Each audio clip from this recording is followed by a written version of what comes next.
Well, good morning once again, brethren.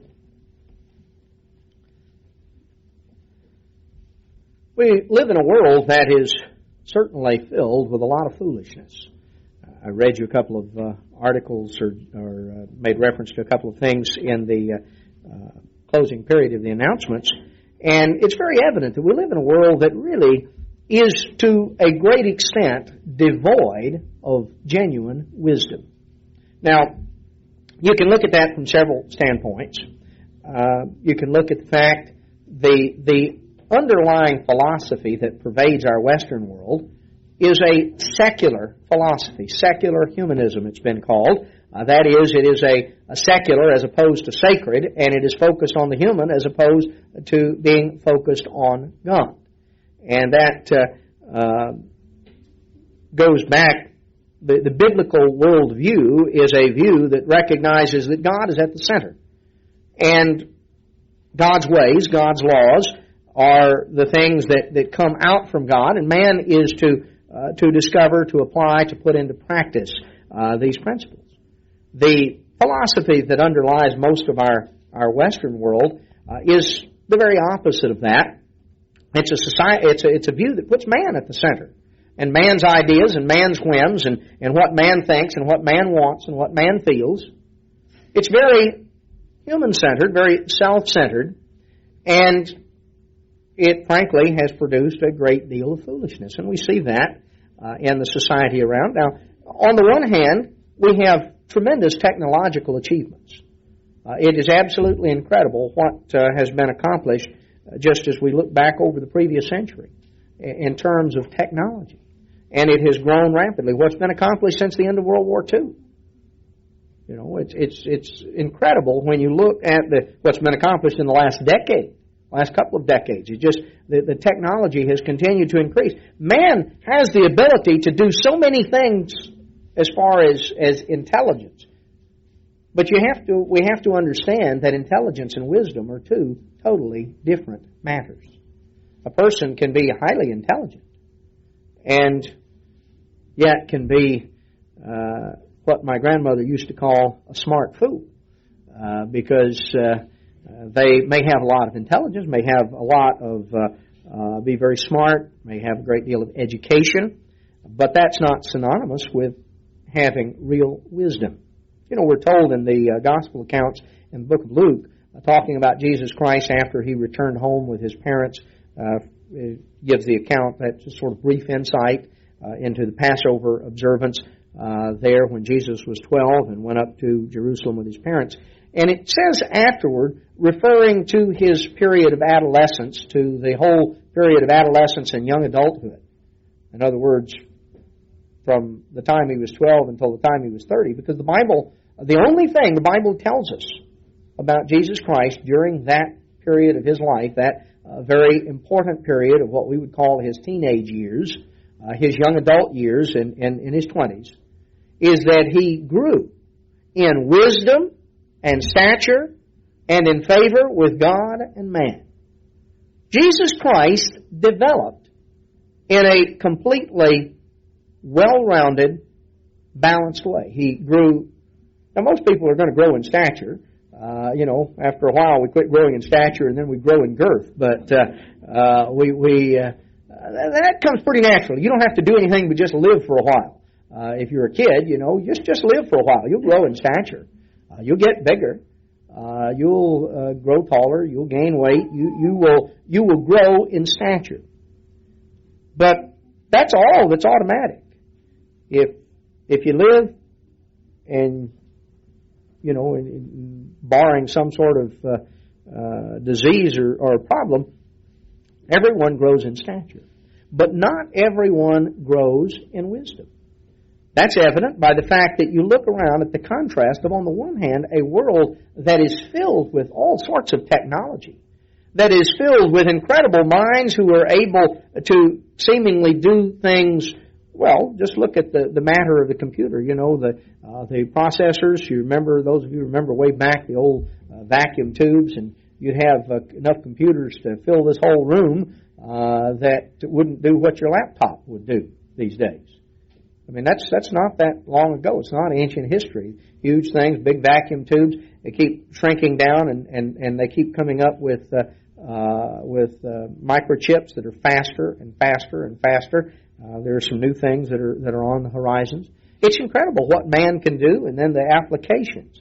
But you look at that on the one hand, and then you look at all of the misery, all of the upset. You look at the broken, upside-down family situations.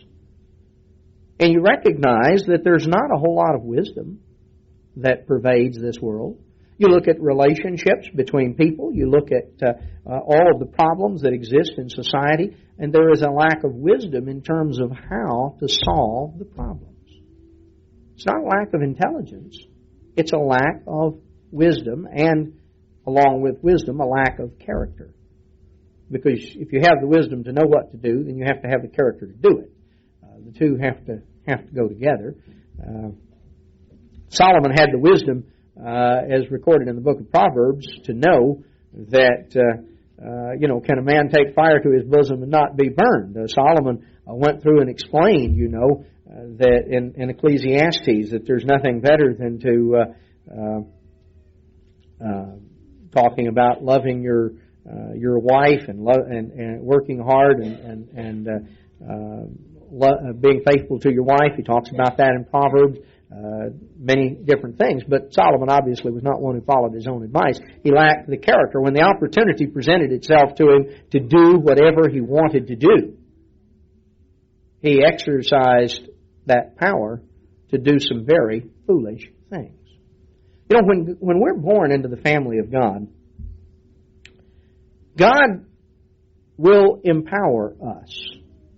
And what we are developing right now is the character to demonstrate that what we want to do is what is wise and what is good. We may sometimes lack wisdom. We may stumble, but God is looking for what is in our heart. What would we do if we could do anything we wanted to do? Solomon, and he tells his story in the book of Ecclesiastes, and he makes the comment in there, he says, what can the man do that comes after the king? Solomon had the power to indulge himself in just about anything he wanted to do. And he did. And he lived a lifetime to come to the conclusion at the end of the matter that it was pretty empty. Well, God is allowing the world to learn a lesson by experience, but we have the opportunity of learning some lessons, not simply by experience, but learning some lessons directly from the revelation of the Creator, God Himself. Jesus Christ not only grew in stature, He grew in wisdom, and He grew in favor with God and man. In other words, He developed His spiritual relationships, and He developed His social relationships. He grew in favor with man. He learned how to, and developed and matured in His ability to interact with people, to deal with a variety of personalities. He matured and He developed in terms of His relationship with God, and spiritually He grew in favor with God. He deepened that relationship with the Creator, with the Father, as the memory began to come back to Him more and more that of what He had shared with the Father from eternity, because we know that Christ made the statement during His ministry. He said, "I saw Satan fall from heaven," and He talked about Abraham. And the Pharisees got upset and said, "Wow, you're not even 50 years old. How do you know about how do you know Abraham?" He says, "Well, before Abraham was, I am." You see, the memory of eternity returned to him. Now, we don't fully comprehend that, but the progression given there in Luke is that he grew and matured. When he was a little baby, he was a little baby. And as he grew and matured, that he began to comprehend and understand things more and more deeply. Jesus Christ grew in wisdom. Now, there's quite a contrast between wisdom and foolishness. Let's notice three distinct contrasts right here at the beginning. One, let's go to the book of Proverbs, chapter 14. Proverbs chapter 14, verse 9, it says, "Fools make a mock at sin, but among the righteous there's favor." Fools take sin as a joke. Now that sums up an awful lot. That sort of categorizes probably most of the television sitcoms. Wouldn't you say that most of them make a mock at sin? Sin's a joke.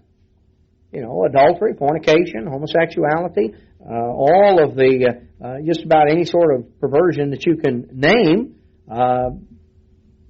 movies, television programs, books, novels, so much of that, this is popular entertainment. Well, God defines those who consider sin a joke as being very foolish. So one of the definitions, we'll look at three different definitions, Bible definitions of a fool. Fools make a mock at sin. You see, sin is serious business because sin involves a way of life that brings hurt and problems and pain upon human beings made in the image of God. God looks down on the world and He looks at human beings made in His image, human beings descended from Adam. And God looks at these human beings and He sees every sort of suffering. He sees plagues that are endemic. If you've read some of the articles that in sub-Saharan Africa, AIDS is absolutely of epidemic proportions and is wiping out whole age groups and categories of people. Well, we think we're smart over here. We can fund a lot of scientific research, and so we do various things and maybe prolong people's lives, and we find a cure. Well, there already was a cure. It's laid out in the Ten Commandments. It's laid out in "Thou shalt not commit adultery." It's laid out in "Thou shalt not lie with mankind as with womankind." It's laid out in the instructions that God gives us. But you see, fools make a mock at sin. They take sin as a joke, and that's the way sin is viewed. Coming up in the near future is a very major holiday in South Louisiana, and it's gradually been exported out to the rest of some of the rest of the country. It's called Mardi Gras, which is just French for Fat Tuesday. And they call it Fat Tuesday because it's the day before Ash Wednesday. Ash Wednesday, of course, is the beginning of Lent, the beginning of 40 days of penance. And so the theory is, if you're going to have to be good for 6 weeks, you might as well really tie one on and just, really just go all out, just have a real blowout, and then maybe you'll sort of feel like being good for 6 weeks. I think when you see the way it's celebrated down there, and particularly in New Orleans, and of course, that's not the only place it's celebrated. Brazil is famous for its carnival, which is the same thing as Mardi Gras. But it's all based on a pagan concept of sin. The idea that sin is all the stuff that's really fun and enjoyable, but God sort of spoils for it. God doesn't like people to have fun. And so we're told, first and foremost here, that fools make a mock at sin. Fools take sin as a joke. And because they take it lightly, they are engaged in a lot of things that bring a lot of pain. So one of the classifications of a fool is fools make a mock at sin. Now, let's go back to Psalm 14. And let's notice another definition, another aspect. Psalm 14, verse 1 tells us, "The fool has said in his heart, there is no God." They're corrupt. They've done abominable works. There's none that does good. The Lord looks down from the heaven upon the children of men to see if there were any that did understand and seek God. They're all gone aside. They're all together become filthy. There's none that does good, no, not one. Have all the workers of iniquity no knowledge, who eat up my people as they eat bread and call not upon the Lord? There were they in great fear, for God is in the generation of the righteous. Talks about God's salvation in verse 7. "Oh, that the salvation of Israel were come out of Zion. When the Lord brings back the captivity of His people, Jacob shall rejoice and Israel shall be glad." But you see, the fool has said in his heart, there is no God. Fools make a mock at sin Fools say there is no God. They don't really consider God. Of course, in some ways the two go hand in hand together, because if you start from the conclusion that there isn't a real God, then that leads to the idea that sin is a joke and treats sin that way. Let's look at one other category back in Proverbs chapter 12.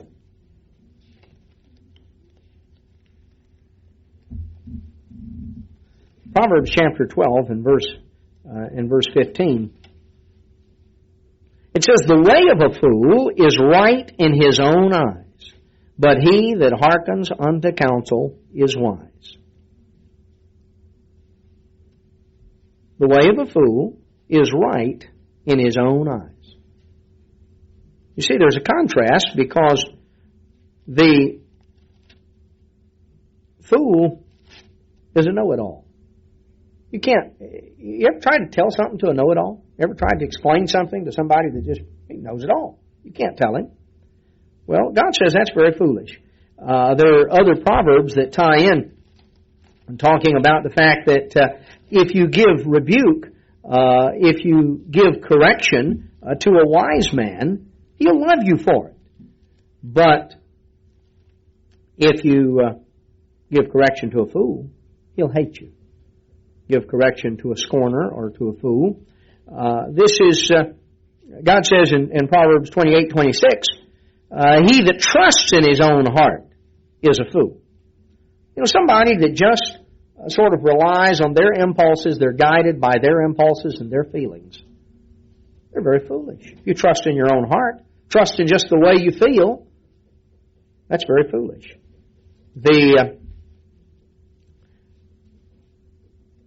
You see, the Scripture goes through and shows us this contrast that comes up. Now, none of us want to be in the category of the foolish man. Now, the world is filled with foolish men. Perhaps intelligent foolish men, educated foolish men in many cases, but nevertheless, foolish individuals. Individuals that take sin as a joke. Individuals that discount the reality of God. Individuals that are self-willed. They're right in their own eyes. They lean to their own understanding.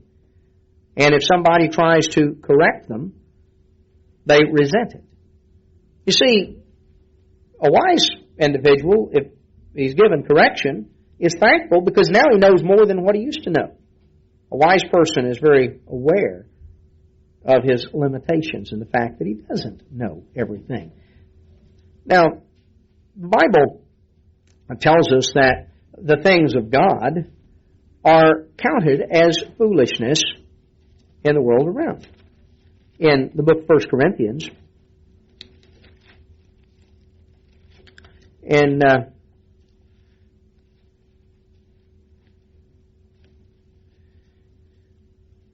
let's notice here a contrast about the wisdom of God and the wisdom of man. In 1 Corinthians chapter 1,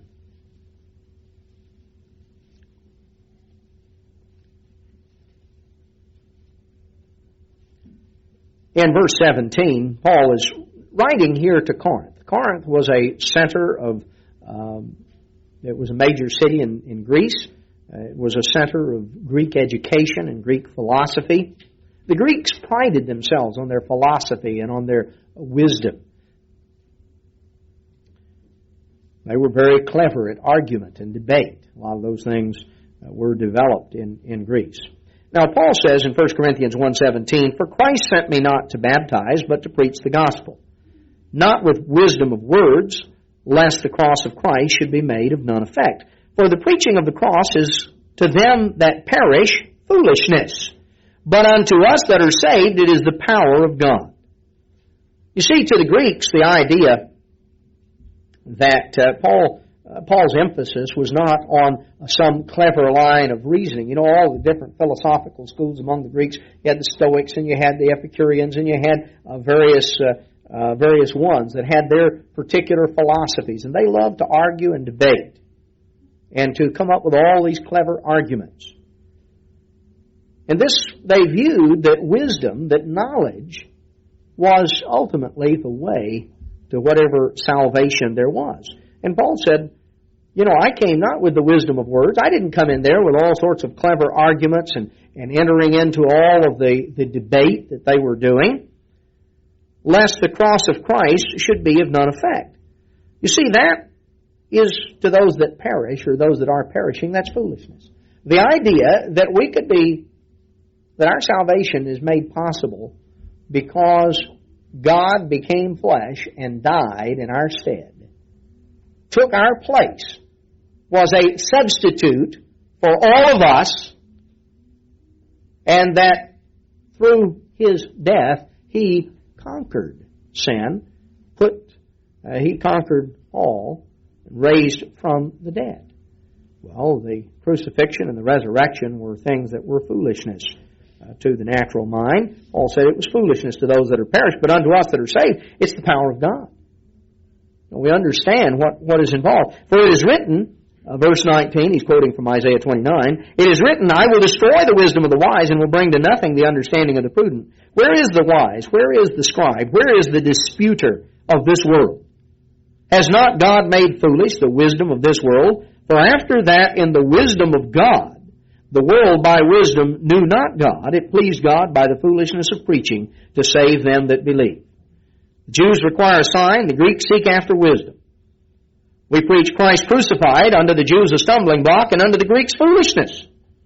But unto them which are called, both Jews and Greeks, Christ the power of God and the wisdom of God. Because the foolishness of God is wiser than men, and the weakness of God is stronger than men. You see your calling, brethren, how not many wise men after the flesh, not many mighty, not many noble are called. God has called the foolish things of the world to confound the wise, and God has chosen the weak things of the world to confound the things that are mighty. And the base things of the world, and things which are despised, is God chosen, yes, and the things which are not, to bring to naught the things that are, that no flesh should glory in His presence. But of Him are you in Christ Jesus, who of God is made unto us wisdom and righteousness and sanctification and redemption, that according as it is written, he that glories, let him glory in the Lord. Our wisdom, our righteousness, our sanctification, our redemption, all become possible and are made possible through Jesus Christ and through His sacrifices. Now, Paul makes a contrast. He's writing to people that greatly esteemed wisdom, but they esteemed worldly wisdom. They esteemed a line of reasoning and logic that looked fine on the outside, but in reality, what had it produced? It had produced a very, a very decadent society. And Greece was just absolutely permeated by a decadent morality. It's something that, our society now is just sort of to the point where places like Greece were in ancient times. When you actually go back and read about some of these things. Now, Paul goes on down here in 1 Corinthians chapter 3.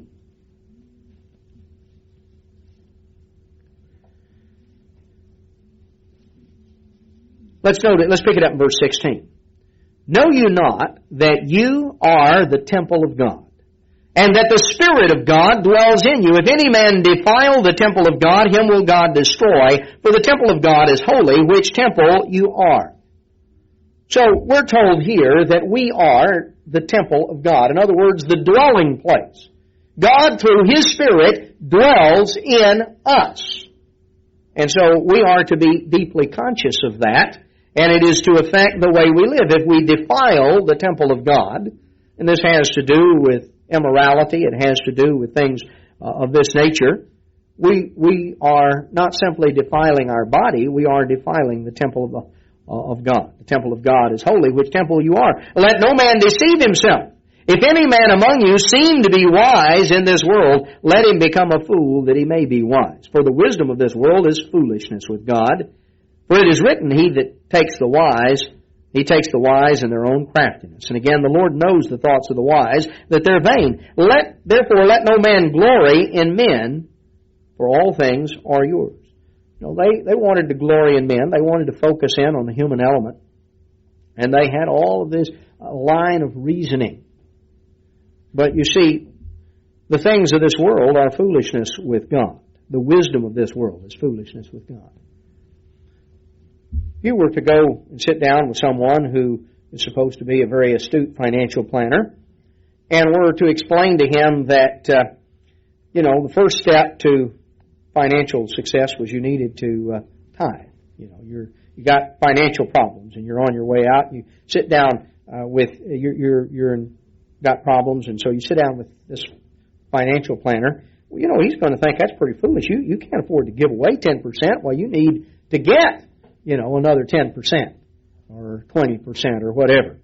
That doesn't strike them as they don't think that makes sense. Yet you go back to what God says, inspired Malachi to write, will a man rob God? You're cursed with a curse because you've robbed me, God says.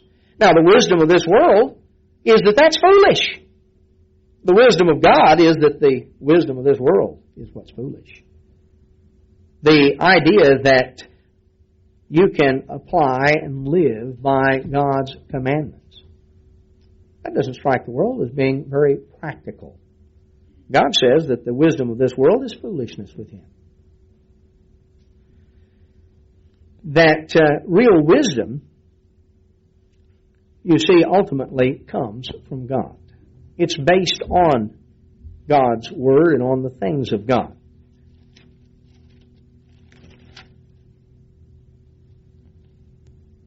Notice what Paul says in Colossians chapter 1. Colossians 1 verse 9, Paul says, for this cause we also, since the day we heard it, do not cease to pray for you and to desire that you might be filled with the knowledge of His will in all wisdom and spiritual understanding.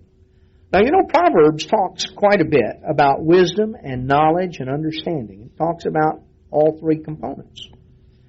Paul says, I don't cease to pray for you that you might be filled with the knowledge of His will in all wisdom and spiritual understanding, that you might walk worthy of the Lord unto all pleasing, being fruitful in every good work and increasing in the knowledge of God, strengthened with all might according to His glorious power, unto all patience and long-suffering with joyfulness, giving thanks unto the Father who has made us meet, fit, qualified to be partakers of the inheritance of the saints in light. God qualifies us to share in the inheritance of eternity, who has delivered us from the power of darkness and has transferred us into the kingdom of His dear Son. No longer are we among those who give their allegiance to Satan's kingdom. We have been translated, we've been delivered from the power of darkness. We're no longer under the rulership.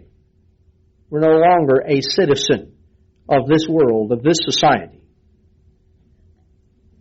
Our citizenship is in heaven. Now, we're not in heaven, we're on this earth. But we are citizens of the New Jerusalem, the city that is going to come down from God out of heaven to the earth. We have been transferred. Our allegiance, our loyalty, our citizenship has been transferred to the kingdom of God.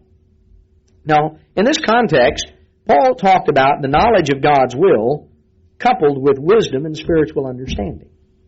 So there is a wisdom that is needed, not just simply worldly wisdom, the things that make just practical sense on a worldly standpoint. Now, some of those things do make practical sense, but when you leave God out of the picture, you can't have true wisdom. Because true wisdom starts with the fear, the reverence, the awe of God. Understanding the reality of God, the greatness of God, the power of God, is the most real thing there is. And if someone doesn't understand that, it will certainly affect all of their life and their choices.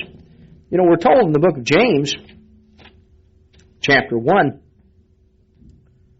James talks about, in verse 2, my brethren, count it all joy when you fall into different trials, different tests. Is that the first thing that pops into your mind? You're having problems and you think, oh boy, this is wonderful. Count it all joy. Well, that's not usually the first. Maybe you're a lot more spiritual than I am, but that's not the first thing that generally pops into our minds. James says, count it all joy when you fall into these trials and tests. Why? Not because you enjoy going through it, but the joy comes from what lies beyond. Knowing this, that the trying of your faith works patience. It works tested, enduring character. Let patience have her perfect work, that you may be complete and entire, wanting nothing. If any of you lack wisdom, let him ask of God, who gives to all men liberally and upbraids not, and it shall be given him. But let him ask in faith, nothing wavering. He that wavers is like a wave of the sea, driven with the wind and tossed. There has to be a stability and a constance. If we lack wisdom, and we all do, and James introduces this concept of wisdom into the context of going through trials and tests. Going through things and can't understand why. What am I supposed to learn? James, what we generally ask for is, God, get me out of this. And really what he says is, recognize that part of the reason you're in this is because you lack wisdom, so ask of God for wisdom. Ask God to help you understand what you need to learn, because once you've learned the lesson, you don't need to test anymore, right? Isn't that what happens? Going through school, they have, what is it here in Texas, the TAS test, where these things, they've so dumbed down academic standards and made it sort of a joke. Now they're getting ready to give tests to college graduates who are ready to get their bachelor's degree to actually find out if they can read and write. And have sort of a minimum skill. Needless to say, you talk about a controversy and an upset that has caused among the colleges. They are horrified such a thing would be done. One of the reasons they're horrified is because of the number of their students that would flunk the test, which would certainly look bad for them.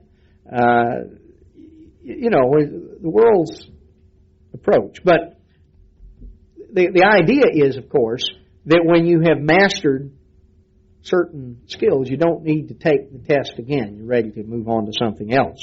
And James brings out the fact that we all go through certain trials and certain tests. There is a purpose for the trials and tests that a Christian goes through. Now, most of our trials and tests are not simply because God looked down and He singled you out and said, okay, I'm going to give you a trial. Now, there may be times when God withholds an answer or God does certain things for the purpose of letting us learn certain lessons. Most of the trials and tests that we have through life are often the result of our own choices and decisions. Sometimes they're not. Sometimes they're the result of things that others have done. But the point is that whatever different trial and test in which we find ourselves, there is a purpose. And that purpose, regardless of how we got in it, that purpose is that we might come through it with a deeper, closer relationship with our God. That the trying of our faith being tested, will produce an enduring character. That it will produce something that will be permanent. Now, when we lack wisdom, we're told here to ask of God. God is ready and willing to give. But if we're going to ask of God, we need to ask in faith.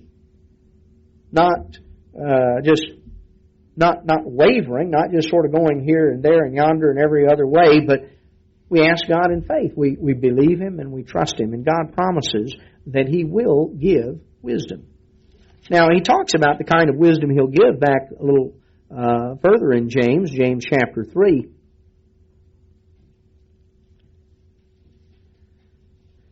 James chapter 3 and verse 13. Who is a wise man and endued with knowledge among you?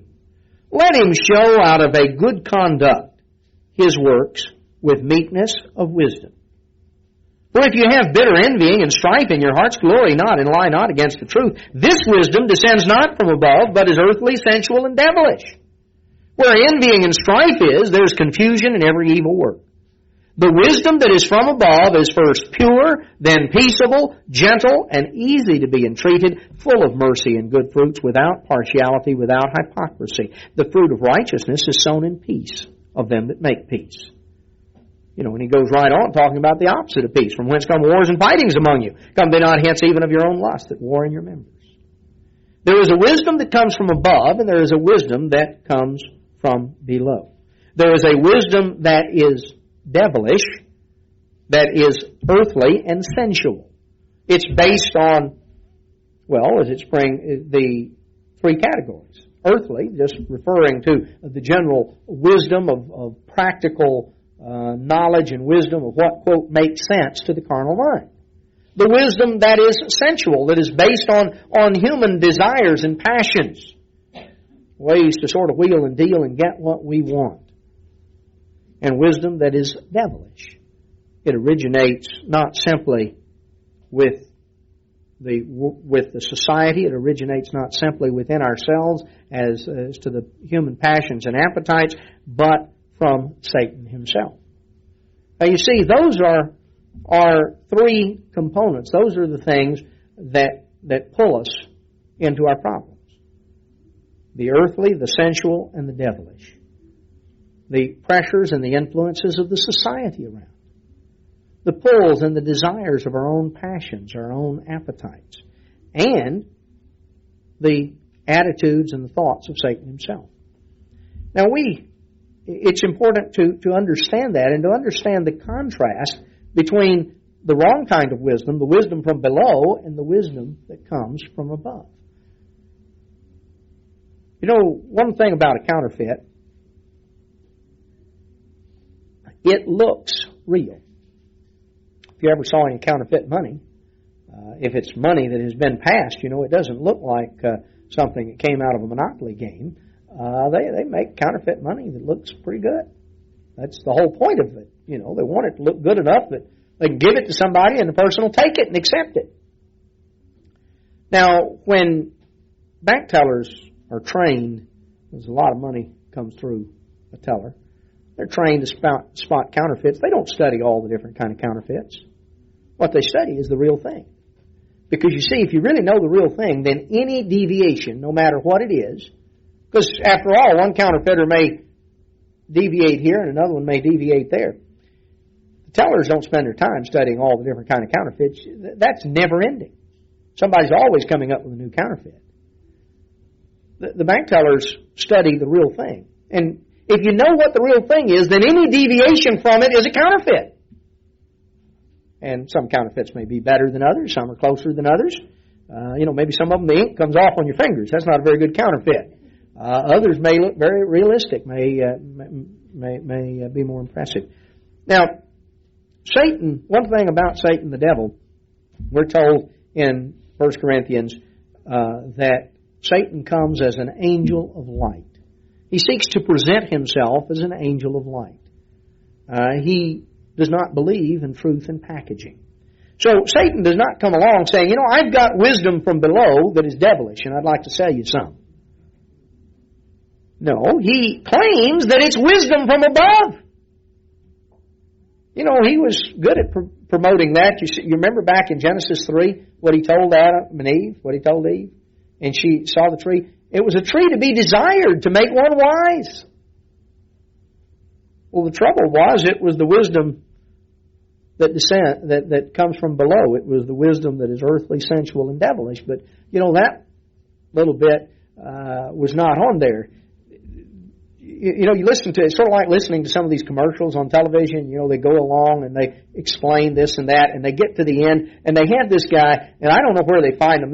There can't be very many of them, but they have this guy that just can speak with incredible speed, and he just whizzes out all of the exceptions, you see, and the things that, what they advertised in general that really sounded good, that attracted your attention, and then he just sort of whizzes through all the rest of it, this doesn't apply in any state that, has a zip code or whatever it is, but he whizzes that out so quickly that the idea is that they obviously don't want you to concentrate on that part. If they have it on the fine print, they stick it, as little as they can. It's like buying an insurance policy. No offense to our actuary, but he doesn't sell the policy. But, they have all this fine print. They have all this stuff weighted down through here. And they say, now, have you read all of this? And a guy would be cross-eyed by the time he tried to read all of that stuff. They don't write it for you to read, and if you read it, they don't want you to understand it. That's sort of the devil doesn't come along with a disclaimer. He doesn't offer any disclaimer. You see, he's a liar and the father of a lie. He offers a wisdom that purports to be just that, wisdom. But it is wisdom that comes from below. It is earthly, sensual, and devilish in its origin. Now, part of the way that you notice the difference is in the results that are produced. See, if there's envying and strife and confusion, one thing you can be assured of, wisdom from above is not being applied. You know, if there's problems in a family and there's strife and there's confusion, one of the things you know, before you go any further and look at anything about the child rearing or the marriage or anything, you know that the principles that are being applied have not originated above. The wisdom from above isn't being applied because the wisdom from above is pure, peaceable, gentle, easy to be entreated, full of mercy and good fruits, without partiality and without hypocrisy. So these are characteristics of the wisdom from above. Now, you see, it contrasts with the wisdom from below because the wisdom from below isn't necessarily pure. A person says, well, you know, if you're just, you have no hidden agenda, well, that just means you're too open. You know, you're just, you know, you're not subtle enough to be pure-hearted, to just be, you know, what you are and say the truth. And well, that doesn't strike the world as being very wise.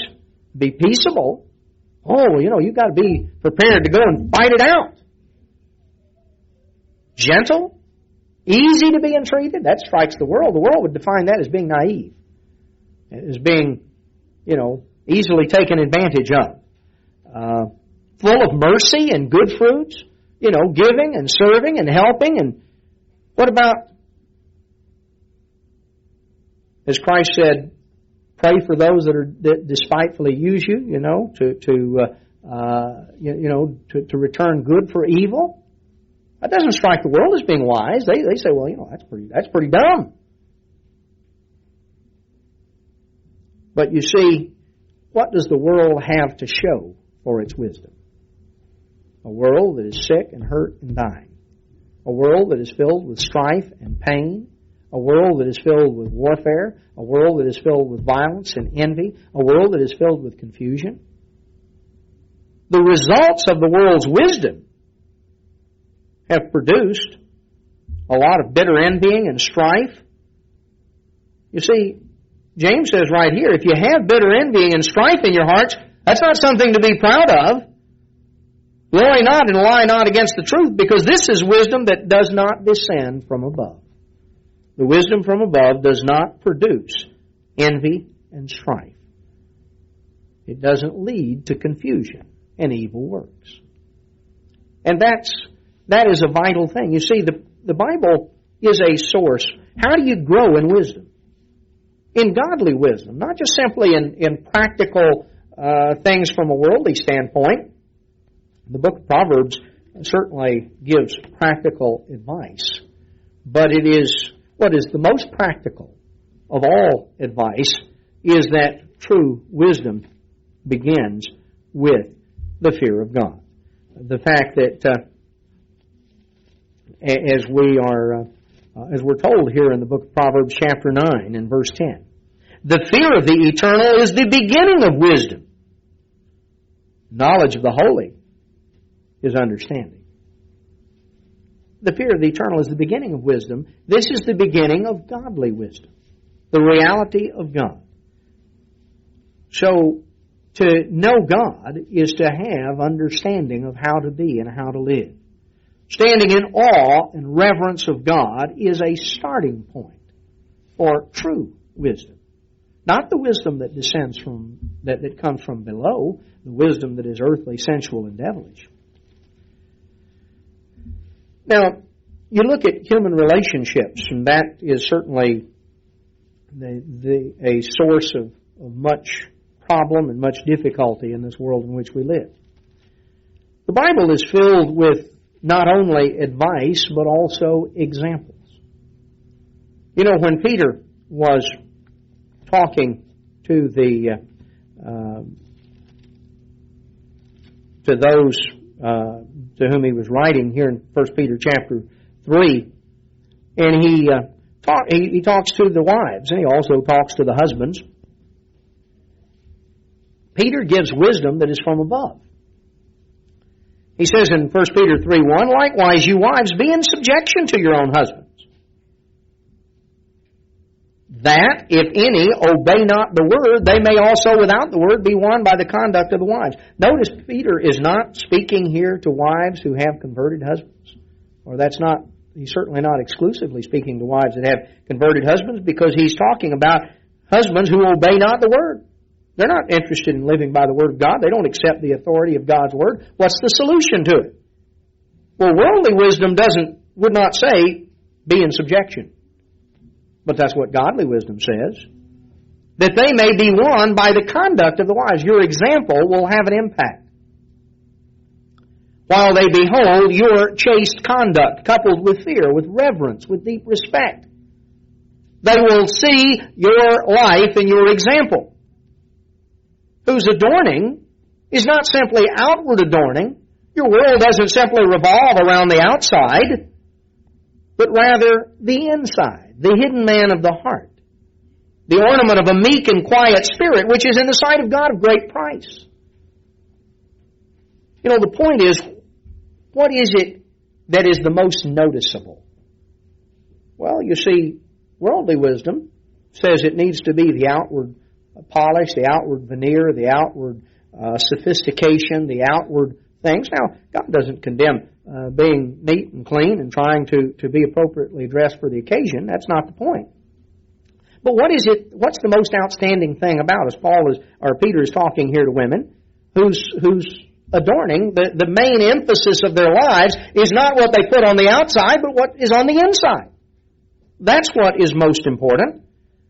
That's something that's not corruptible. It's not going to decay, not going to deteriorate.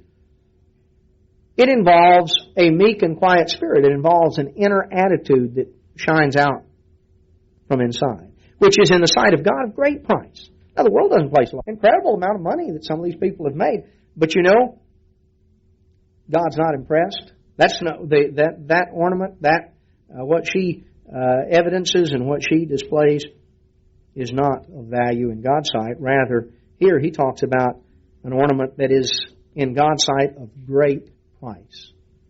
An inner attitude, a meek and a quiet spirit. The man Moses was the meekest man in all the earth. He was a man who let God fight his battles for him. And that's part of the essence of meekness. You see, we want to jump in and fight our own battles. And this is, of course, part of what Peter is addressing here with women. The temptation to jump in and try to slug it out and fight out their own battles. And he says, the ornament of a meek and quiet spirit, let God fight your battles. Let God fight your battles. After this manner, in the old time, the holy women who also trusted in God adorned themselves, being in subjection with their own husbands, even as Sarah obeyed Abraham, calling him Lord, showing him respect, whose daughters you are as long as you do well and are not afraid with any amazement. Now that's an interesting phrase, and people read over it and they sort of scratch their heads. Well, what's that talking about? What is it that stands in the way of Christian women applying these principles? They're afraid. They're afraid that if they do it, they'll be taken advantage of. They're afraid if they do it, it won't work. That's what Peter warns you about. He warns, he says, now, here is wisdom that comes from above. And then he points back at Sarah as being an outstanding example. And he said, you're her daughters if you follow that example. And don't let your fears intimidate you into fighting your own battles. Sarah found herself in a real pickle if you read the story back in Genesis. Abraham was not always the perfect husband. In fact, if you read the story, you think, I can't believe he did that. You ever thought that when you read the story? Well, how did Sarah react? What did she do? Peter says, what she did? She trusted God, and God took care of her. She still showed respect toward him. She didn't berate him and put him down and call him names. You don't read that.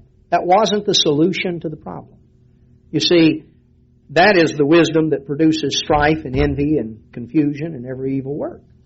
it's the wisdom that makes sense if you're looking at it from an earthly, sensual, and devilish viewpoint. It makes a world of sense, but we're talking about the wisdom from above. Now he goes on, he says, likewise, you husbands, verse 7, dwell with them according to knowledge, giving honor unto the wife as unto the weaker vessel, unto the one who's more fragile, more sensitive, more easily damaged, more easily broken, as being heirs together of the grace of life, that your prayers be not hindered.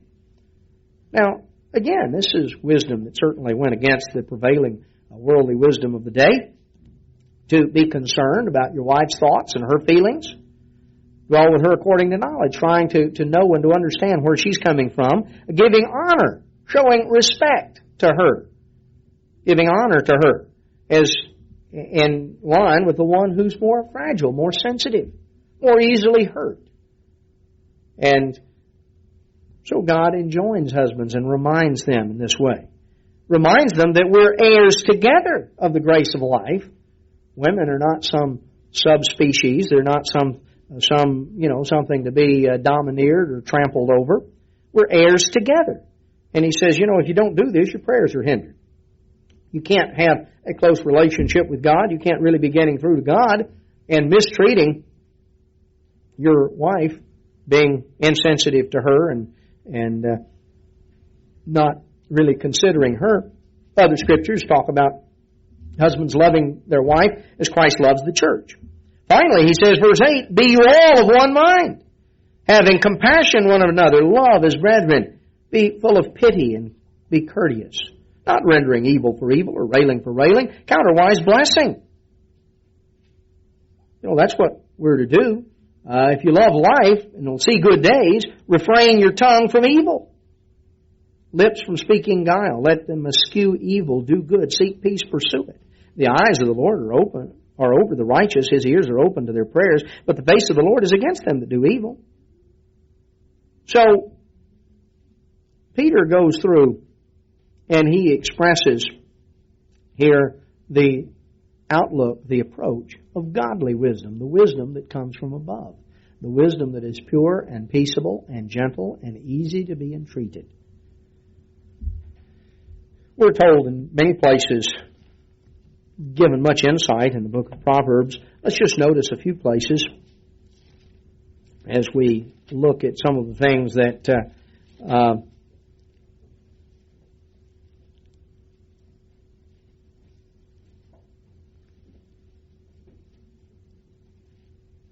in Proverbs chapter 2 and verse 2, it talks about inclining your ear unto wisdom and applying your heart to knowledge. Verse 4 talks about seeking wisdom like silver, like hidden treasures. If you do, then shall you understand the fear of the Lord and find the knowledge of God. You remember we already saw in Proverbs that wisdom begins with the fear of the eternal. So if you're really seeking true wisdom, then what you'll come to do is to understand the awe and the reverence of God, coming to know God. God gives wisdom. Real wisdom, godly wisdom, comes not simply out of the accrual of experience.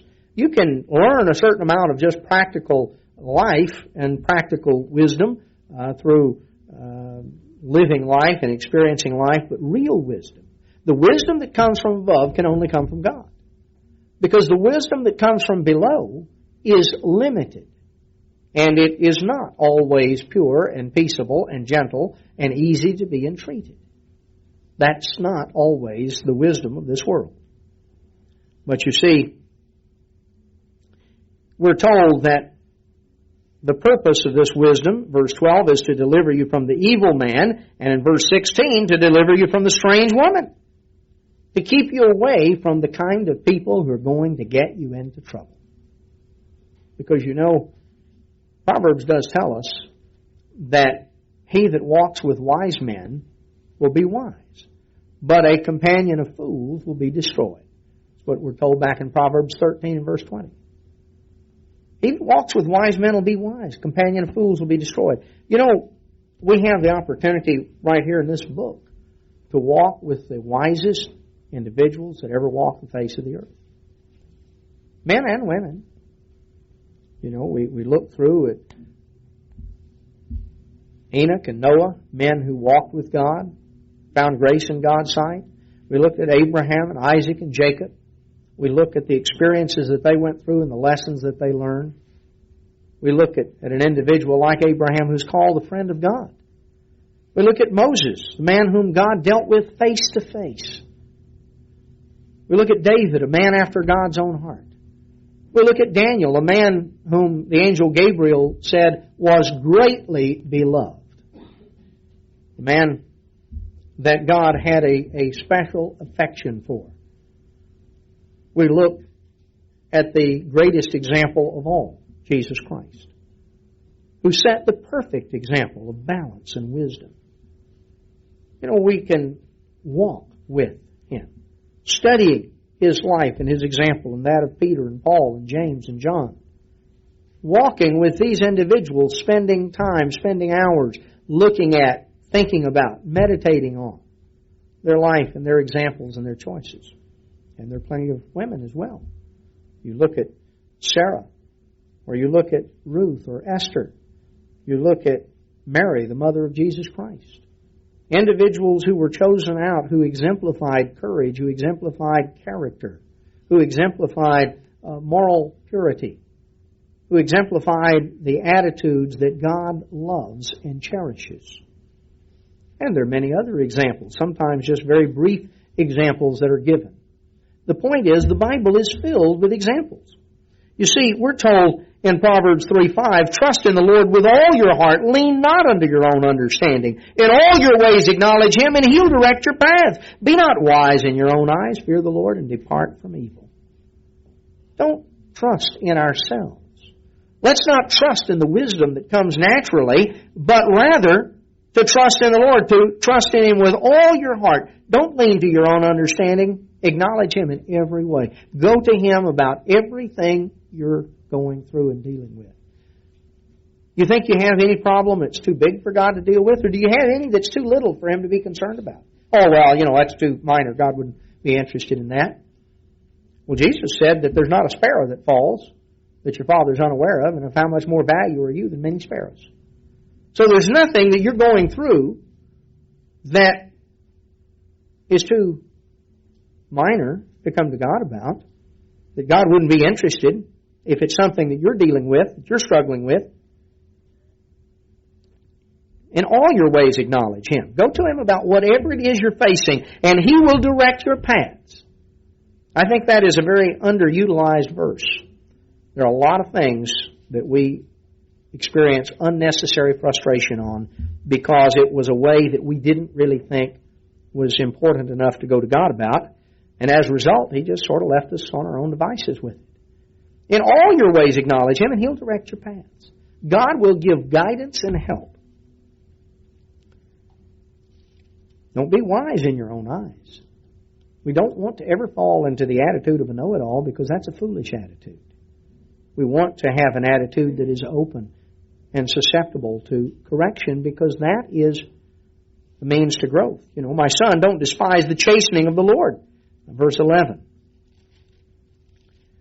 It goes on and talks about many other principles that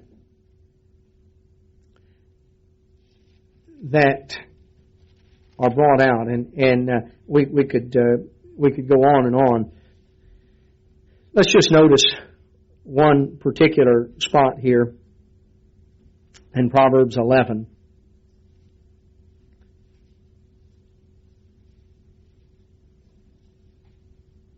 Verse 28, he that trusts in his riches shall fall. If we put our trust in the wrong source of security, we're destined to failure. He that trusts in his riches shall fall, but the righteous shall flourish as a branch. See, what we trust in is God, and we do what is right. He that troubles his own house shall inherit the wind.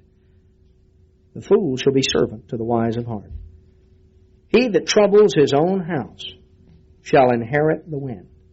How many times we can make poor decisions that are troubling to our own house, that create problems and difficulties in the family.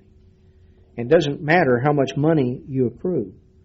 If you trouble your own house, you wind up with a handful of wind, a handful of nothing. So, The Scripture exemplifies here the importance of godly wisdom.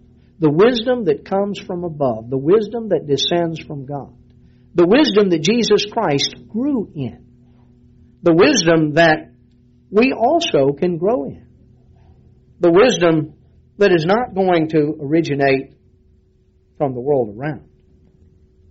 Not something that is earthly, sensual, and devilish, but the wisdom that originates from above. You and I have access to that. We have access to a relationship with our Father who loves us and who stands ready to give wisdom as we ask Him, who provides us with a guidebook that is filled with examples and admonitions that many times may go against the grain of what comes naturally. In fact, this book is filled with admonitions that go against the grain of everything that's earthly, sensual, and devilish. So when you come across something that goes against the grain, you know where the grain comes from. And what we want to do is go to the source of the one who has real wisdom, the wisdom from above, the wisdom that will lead to life now and forever.